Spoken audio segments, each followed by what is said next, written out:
하나님의 경가에 박수 올리겠습니다. 감사합니다. 오늘 본문 말씀에 보시면은 반복되어 나오는 말씀이 부르심이라는 말씀이 나옵니다. 하나님의 부르심. 17절에 한 번 나오고 18절에 두 번, 20절에 두 번, 21절에 한 번, 22절에 두 번, 24절에 또 한 번 나옵니다. 하나님이 부르신 부름에 뭐 어떻게 하라. 바울은 오늘 본문에서 할례자와 무할례자. 할례자는 대부분 유대인입니다. 이방인 중에도 할례를 원하면 받았겠습니다만 그냥 일반적으로 할례자 하면은 유대인. 또 무할례자, 할례를 받지 않은 사람 그러면 이방인. 유대인과 이방인, 할례자와 무할례자의 문제를 다루고 있어요.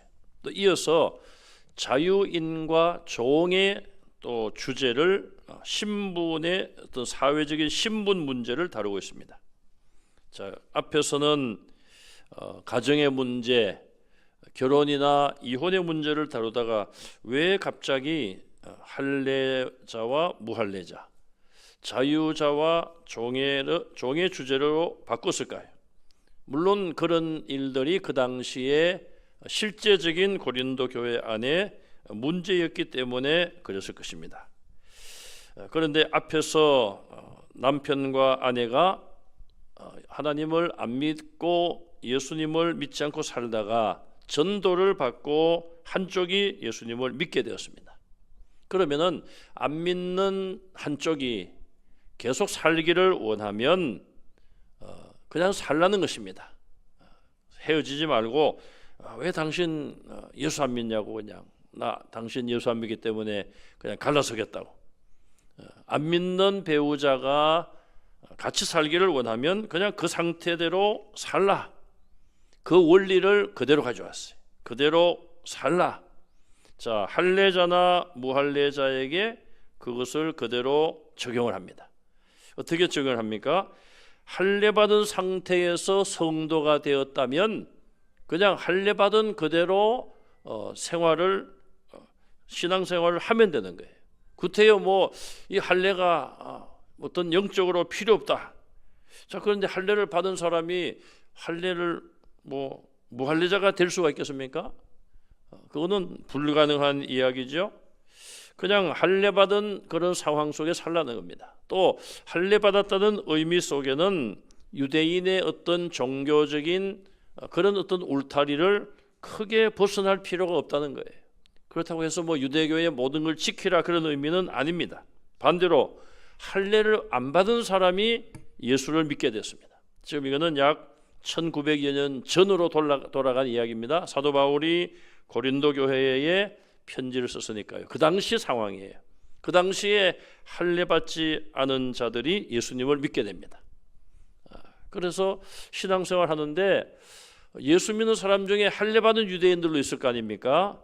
그들이 당신은 할례도 안 받았다고 혹시 그런 말을 할지라도 신경 쓸 필요가 없다는 거예요. 그냥 할례 안 받은 사람은, 무할례자는 그 상태에서 신앙생활을 잘하면 된다는 것입니다. 그냥 그대로 앞에서 한쪽 배우자가 그냥 그대로 헤어지지 않고 살기를 원한다면 그대로 살아라. 그것처럼 할례자나 무할례자도 예수님을 믿게 되면 그냥 그 상태로 신앙생활을 하라. 또 자유인과 종도 마찬가지입니다. 그 당시 사회적인 신분이 자유인이 있었고 종이 있지 않습니까? 여러분 영화나 드라마 같은 데 보시면은 로마 시대의 노예들이 검투사로 이렇게 출전해 가지고 승리를 하고 어떻게 하면은 자유인의 신분을 주기도 하고 상급으로 그런 일들이 있었지 않습니까? 그처럼 자유인과 종의 경우에도 부르심을 종으로 있을 때 부르심을 받았다. 그러면 이제 나는 예수님 때문에 자유자가 되었다. 종의 신분을 자기 마음대로 버리고 할 수가 있습니까? 종의 신분을 다 버리기를 원하겠죠. 다 종으로 있지 않기를 원하겠죠. 그럼 뭘로 생활을 합니까? 음식을 어디서 줍니까? 또 자유자도 마찬가지란 거예요. 자유자도 하나님의 부르심을 받았으면은 그냥 그 상태로 신앙생활을 하라는 것입니다. 그래서 오늘 본문에 보시면은 가장 많이 나오는 말씀이 부르심이란 말씀이 나오고요. 그 다음에 3번 반복된 것이 부르신 그대로, 그대로, 그대로. 이게 3번 17절, 20절, 24절에 이어서 나오고 있습니다. 하나의 큰 원칙을 정리하여 기록을 했는데 그 원칙이 무엇인가? 하나님이 각 사람을 부르신 그대로 행하라. 이것이 오늘 본문에 바울이 말씀하는 하나의 결론적인 표라고 볼 수 있습니다. 하나님이 각 사람을 부르신 그대로 행하라는 거예요. 자, 우리가 지금도 예수님을 처음 믿는 분들이 있습니다. 물론 예수님 믿고 새 사람 되는 것은 사실이에요. 거듭나고 중생한다고 하지 않습니까? 그렇다고 해서 예수님을 믿게 되었다고 해서 자기의 모든 것을 다 자기가 할 일도 다 팽개치고 나는 자유인이다. 그렇게 해서는 안 된다는 것이죠. 자, 하나님이 부르신 그 처지와 상황이 있다는 거예요. 내가 어떤 처지와 상황에 있을 때 하나님이 나를 부르셨는가? 거기 머무르라. 그렇게 말씀을 합니다. 자, 왜 바울은 이런 원칙을 기록을 했을까요? 그 당시 고린도 교회 안에 열광주의자들이 있었습니다. 그들은 어떤 은사를 받고 어떤 성령의 어떤 잘못된 어떤 그런 도치라고 할까요? 그래서 세상의 모든 질서와 제도를 그냥 그들이 거절하고 거부하는, 그냥 그리스도 안에서 자유를 얻었으니까 마음대로 해도 된다, 심지어 마음대로 살아도 된다, 그런 잘못된 생각을 가진 자들이 있었다는 것입니다. 그러면 우리가 마땅히 해야 될 일이 있지 않습니까? 직장에서도 해야 될 일이 있고, 그래서 참 우리가 직장이 중요하죠. 주의를 지키지 못하는 직장은 참 얼마나 그 마음이 힘들겠습니까? 그래서 우리는 기도해야 돼요. 주의를 지킬 수 있는 직장 달라고 기도해야 되는 것이죠. 또 직장인이 자기가 직장에서 맡은 일을 성실하게 잘 감당을 하면서 신앙생활을 힘써야 되는 것입니다.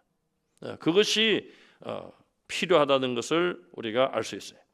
자, 바울은 하나님께서 성도로 부르신 것은 세상과 관계없는 자로 세상 밖으로 불러낸 것이 아니라는 겁니다. 세상 속에 살면서 하나님의 부르신 뜻을 소명이라고도 하고, 하나님의 부르심을 소명이라고 하죠. 부르셨다. 왜 부르시든가? 사명을 맡기기 위해서 부르신 것이죠. 그래서 성경에도 보면은 모세를 부르시고, 어린 사무엘이지만 사무엘을 부르시고, 그런 하나님의 소명이 있고, 하나님의 소명을 받은 자는 하나님께로부터 사명을 받는 것입니다. 그래서 우리는 하나님 주신 사명을 이 세상 속에서 감당해 나가야 되는 것이죠. 그래서 하나님은 우리를 통하여 세상을 변화시키기를 원하시지, 우리가 세상 밖에 저 달나라 가서 우리끼리 그냥 살기를 원하는 그런 하나님의 뜻은 아니라는 것입니다. 그래서 오늘 본문을 보시면 첫째로 생각할 것은 하나님께서 각 사람에게 은사와 사명을 나눠주신다.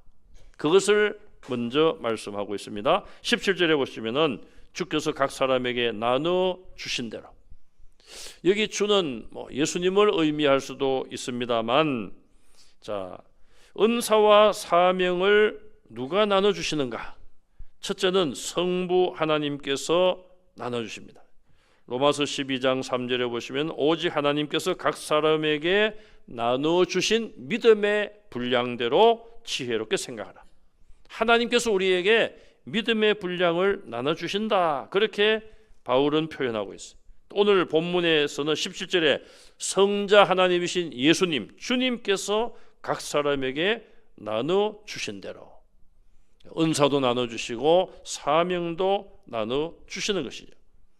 세 번째는 성령 하나님께서 우리에게 뭘 나눠주시는가? 고린도전서 12장 11절에 보면 이 모든 일은 같은 한 성령이 행하사 그의 뜻대로 각 사람에게 나누어 주시는 것이라.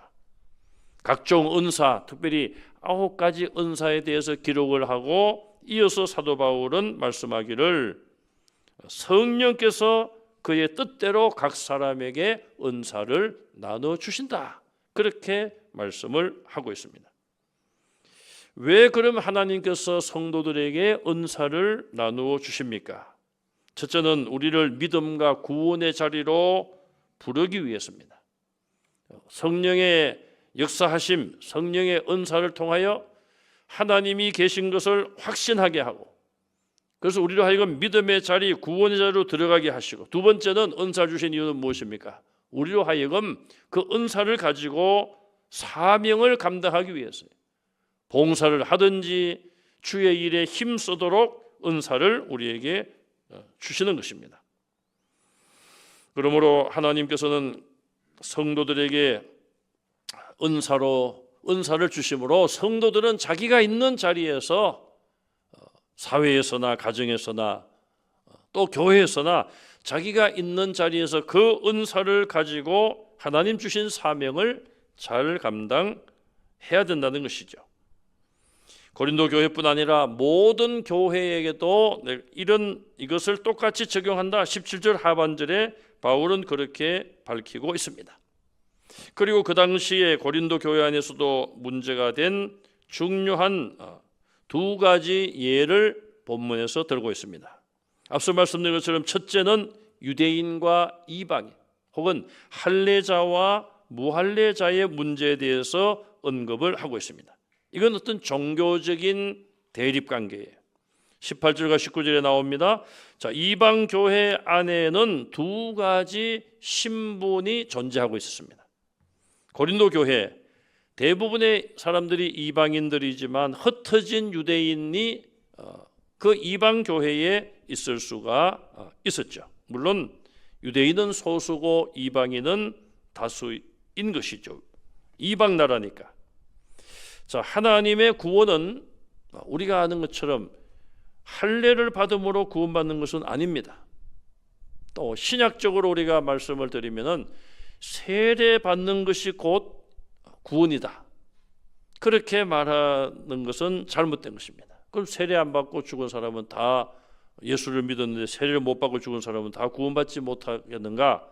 그건 아니죠. 세례는 우리가 하나님 앞에 순종하며 어떤 믿음의 어떤 성장과 과정 속에 있는 하나의 그 과정이고, 죄 씻음 받은 어떤 확신을 표하는 것이고 하나님의 자녀로 인치는 것이고, 그래서 세례가 중요합니다.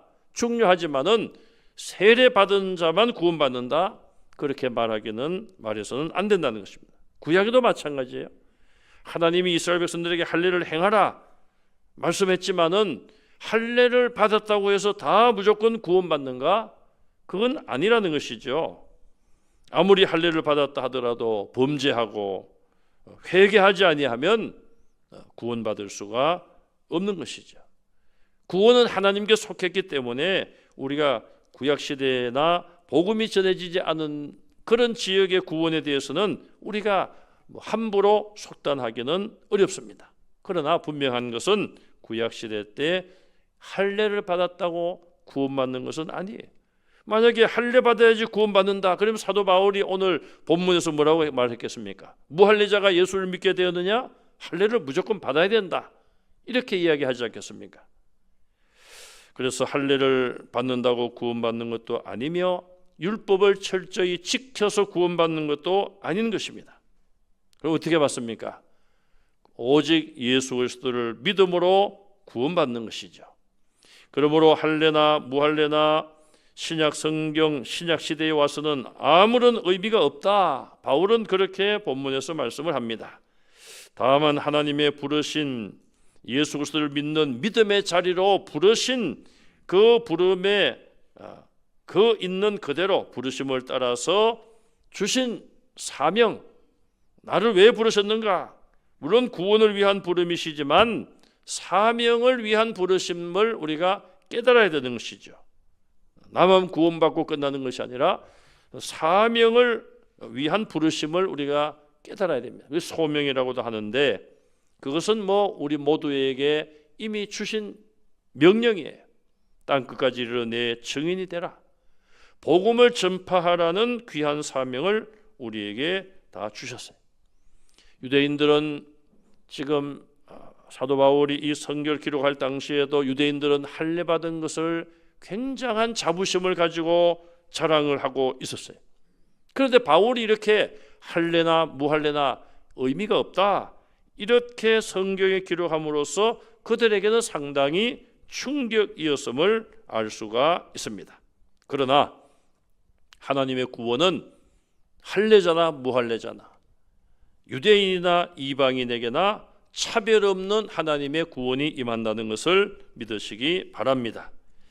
그러므로 할례 받은 유대인들이 그리스도를 믿는 믿음의 자리로 부름을 받았다면 할례 그 상태로 있으면 되는 거예요.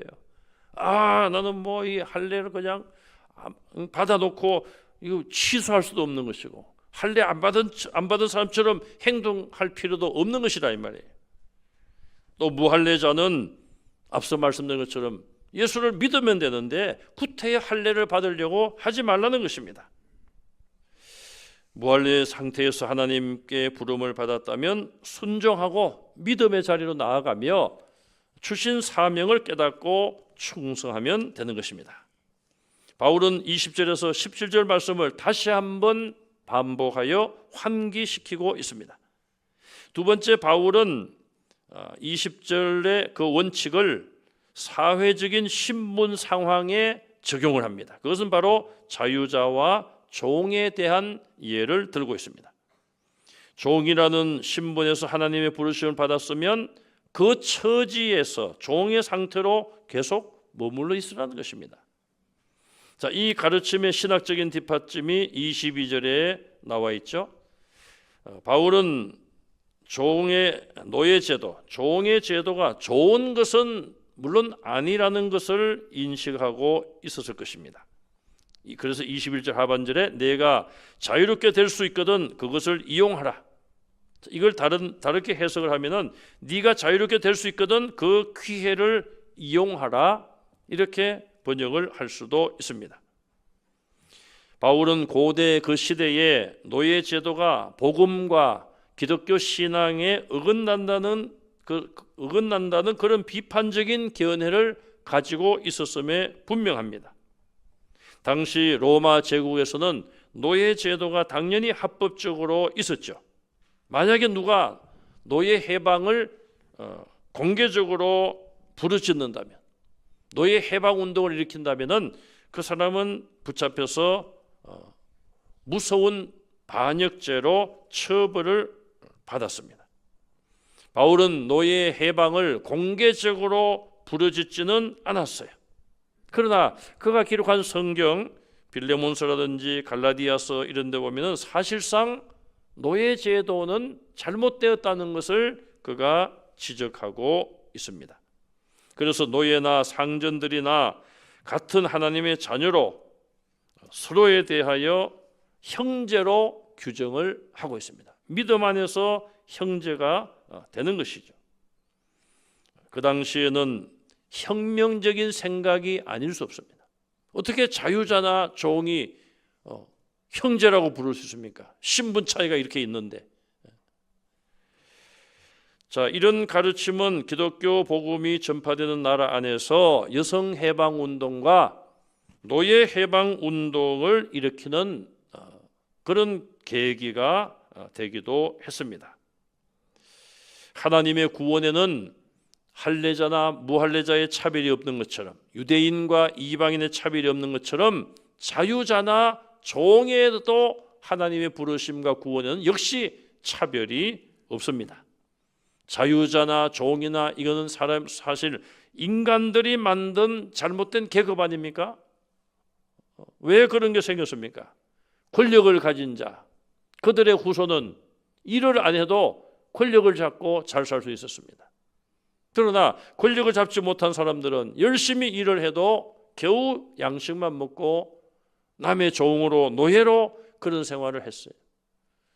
또 다른 나라의 경우도 보면은 다른 강대국이 침략을 해서 식민지로 만들어버리고 그 사람들 종으로 부렸다는 것이죠. 나라가 힘이 없어서 국민들이 선해가지고 그런 권력에 의해서 종이 될 수밖에 없는 그런 상황에 있던 나라들이 얼마나 많습니까? 참 그래서 기독교 역사나 세계 역사를 보면은 우리 교회가 기독교가 책임도 있고 또 공격을 당하기도 합니다. 선교, 전도를 구실로 해서 여러 나라를 힘으로 정복하고 식민지를 삼은 그런 세계 역사가 없지 않아 있어요. 뭐 한 손에는 성경을, 한 손에는 칼을 들고 다른 어떤 종교도 그렇게 했습니다만은 뭐 십자군 전쟁이라든지 종교를 구실로 하여서 일으킨 전쟁들이 꽤 있습니다. 세계 역사 중에 기독교의 포교 활동, 선교, 전도를 구실로 삼아서 다른 약한 나라들을 침략하고 그런 일들도 있었어요. 뭐 우리 한국 기독교는 역사가 짧고 지금 140년이 됐죠. 금년해가 140년이었기 때문에 뭐 우리가 역사를 대부분 압니다. 그러나 수백 년, 수천 년 역사를 기독교 역사 뭐 2000년 가까이 기독교 역사를 가지고 있는 그런 나라들은 그 기독교 역사 속에 그런 어두운 그림자들이 분명히 있었습니다. 미국에도 심지어는 미국에서도 흑인들을 아프리카에서 데려오고 예수를 믿고 하나님을 믿는다는 사람들이 그 흑인들을 파는 노예 장사를 하고 그래서 돈을 벌고 결국 남북전쟁이 그래서 미국의 남북전쟁이 터지지 않았습니까? 미국은 전쟁 이후에도 지금까지도 인종차별에 대한 그런 것들이 완전히 사라지지는 않았습니다. 1991년인가요? 92년인가요? 92년 로드니 킹 흑인이 그렇게 억울하게 죽임을 당하고 로스앤젤레스 한인타운 부근에 흑인들이 폭동을 일으켰어요. 뭐 아마 기억이 좀 가물가물하실 텐데 제가 93년에 미국을 갔을 때 그 한인타운에 가보니까 뭐 불탄 건물이 그대로 있기도 하고 뭐 온갖 낙서가 있기도 하고 여기가 미국인가 어딘가 할 정도로 여기가 아프리카인가 그럴 정도로 그런 일들이 미국에서 있었던 겁니다. 미국에서요. 다른 나라가 아니고 가장 세계적으로 뭐 자기들이 잘났다고 그렇게 나서기도 하고 지금 트럼프 대통령이 하는 거 보세요. 자기들 나라가 최고라고 그러고 하면서도 그 나라 안에는 아직까지도 그런 어떤 인종차별적인 문제 그런 것들이 글쎄요. 교회 안에서는 없는지 몰라도 아직도 그 나라에 있는 것을 참 안타까움을 보게 됩니다. 사도 바울은 그러나 그때 이미 하나님의 구원은 하나님의 부르심에는 종이나 자유자나 차별이 없다는 것을 분명히 이야기했어요. 그러나 그렇다고 해서 종들에게 너희들 들고 일어나서 해방운동을 해라 주인에게서 벗어나라 선동한 것은 아니죠. 있는 그대로 거기서 믿음 생활을 하고 주신 사명을 충성을 해라. 그러면 그런 말씀은 나오지 않지만 그러면 하나님께서 때가 되면 하나님께서 바꿔주신다.